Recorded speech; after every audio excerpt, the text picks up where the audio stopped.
Legal expert at the University of Johannesburg, Elton Hart. Elton, welcome back to SABC News, and thank you, as always, for making time to speak to us. So just how much trouble could the deputy mayor find herself in legally? No, she's in trouble. If one looks at it, this is a similar case to what Julius Malema found himself having to answer to the court, where he actually also just charged a firearm in a public area or a municipal area. So definitely, she will be charged with firing a firearm in a public place. The pointing of a firearm, I think that might be a difficult one to prove for the state to say that, because she was not really pointing at somebody, and you have to look at the circumstances. But discharging of the firearm there, and then one has to look at, is it a legal firearm? Does she have a license to actually possess and actually handle a firearm as well? Because that could be other charges that can also be leveled against her.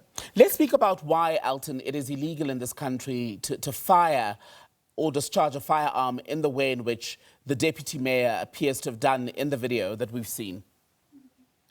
If one looks at, and if you go read the Firearms Control Act in its totality, then this is seen as a build-up area, because you can already see there's water tanks, you can see houses, people standing around, which means it's a build-up area, which is a residential area where people are staying.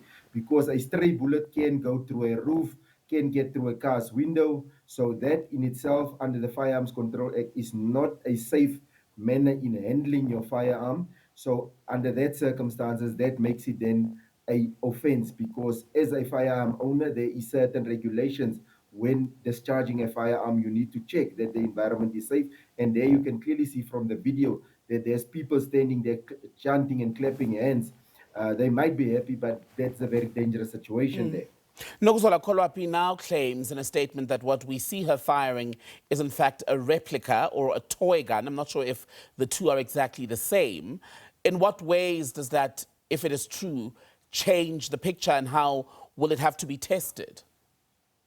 But I don't even think that she must think that we smoke grass or something. You can already see from that gun, the discharge, you see the cartridges that actually springs out the back of that gun. To tell me that that is a toy gun doesn't do that. Even a BB gun, it doesn't discharge uh, these cartridges. So for me, her to show that that is a toy gun, then she must bring that toy gun. I don't buy that story. I don't buy that story for 2 days. And ultimately, could that land her in more trouble if indeed what she was using was a real gun and she is possibly lying by claiming that it was a replica? Would that make the case against her worse?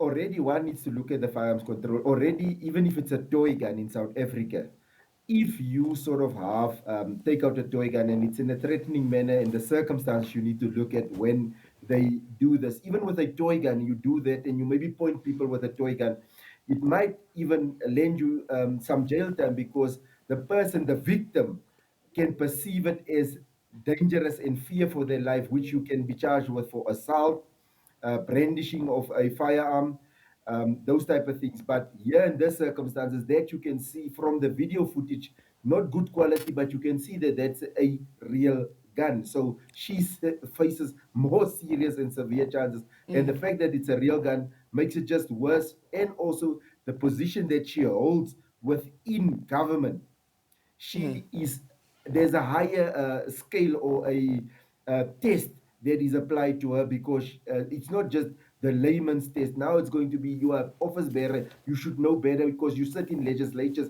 where laws are made and discussed, so you should know better. Then, Elton, I want to talk to you about something else, right, on this story, because when you read her statement in full, the deputy mayor also appears to suggest that what she was filmed doing is not unusual during celebrations where young men are coming back, as per tradition, from undergoing a rite of passage. Now, if that is true, what safety and security questions does it raise, and how difficult would it be to police that sort of thing? No, it's indeed difficult. And I mean, there is mechanisms, what they call like a shot spotter and those type of things, so that you can actually have these types of drones fly in the area to actually hear this. But for her to come and tell me that this is not unusual for homecoming. 50 years ago, boys were coming home from the mountain We didn't shoot guns in the air. We didn't throw spears in the air, for that matter of fact. There was ways in which, so she must show us where did the tradition change that you start shooting guns in the air here when boys are coming back from the mountain. She must not think that we are under a rock. What she did is illegal, it's wrong, and people can lose their lives, and she should be made an example of, because that can actually end an elderly person sitting peacefully in their home. That bullet goes up, goes through the zinc roof, because this is rural areas. People have zinc roofs, through the roof, kill a person in a house. And So that for me, it's reckless. should it be, Elton, this incident, and indeed the suggestion that it's more common than many of us are familiar with, should that be read in the same prism, especially in the Western Cape where this happened, the same prism of the conversation around gun control? The thing is, like, if you say it's common, it's not. Murder is common in South Africa, but it doesn't make it right. So you can say this practice is common. It doesn't make it right. So it's because we have that disrespect for the laws of South Africa that people now tend to think they can do these lawless things and get away with it. And especially if they have a little bit of political power in their back pocket, then they think they're even untouchable. And this should never, ever be condoned by anybody, and even whatever excuse. It's, and look at that reckless way. If you look at it, how she's running with that gun, and these old people are dancing, they could have easily been shot by a misfire there, and that is dangerous.